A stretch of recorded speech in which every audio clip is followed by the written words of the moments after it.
Mga kasans, meron tayong bagong dating po dito na Big Dipper LM120. So, nasa 120 watts yung ganitong klaseng moving head.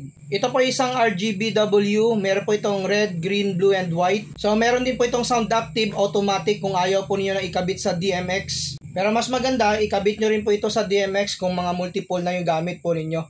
Pero kung iset po niyo ito sa automatic, maganda rin po yung mga effects po nito.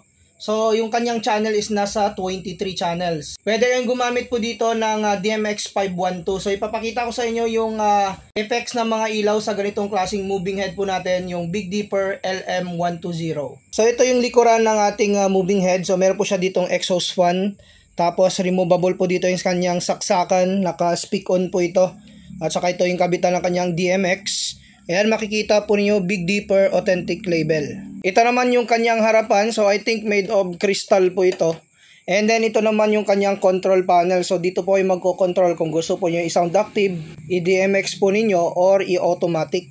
So, nakakonect ako muna dito sa DMX. So, ito yung kanyang pan, yung kanyang tilt. So, ngayon, pailawin po natin ito. So, ito yung kanyang kulay red. So, dahil sa 23 channel po ito, kailangan po natin magpindot sa page selector dito sa DMX. Ito naman yung kanyang kulay green, yung kulay blue, at saka kulay puti. Siyempre, kung mga color combination, pwede rin po kayo dito mag-create ng color combination. Kagaya po nito, yung red, tapos yung blue, ayan, pink. So, nakakapag-create po kayo dito ng mga color combination. So, parang LED par din po yung function po niya pag once po na mag-create po tayo ng mga color combination. So, ito naman yung ginawa kong program po dito. So, madali lang naman i-operate yung ganitong klaseng moving head. Ganito naman kalakas yung kanyang ilaw. So, kung sa lakas ng ilaw, malakas din. Ito naman yung kanyang automatic mode. So, may mga different patterns po yan ng mga ilaw. So, kahit hindi na natin ito ikabit sa DMX, maganda na rin po yung mga effects po niya, no, sa automatic.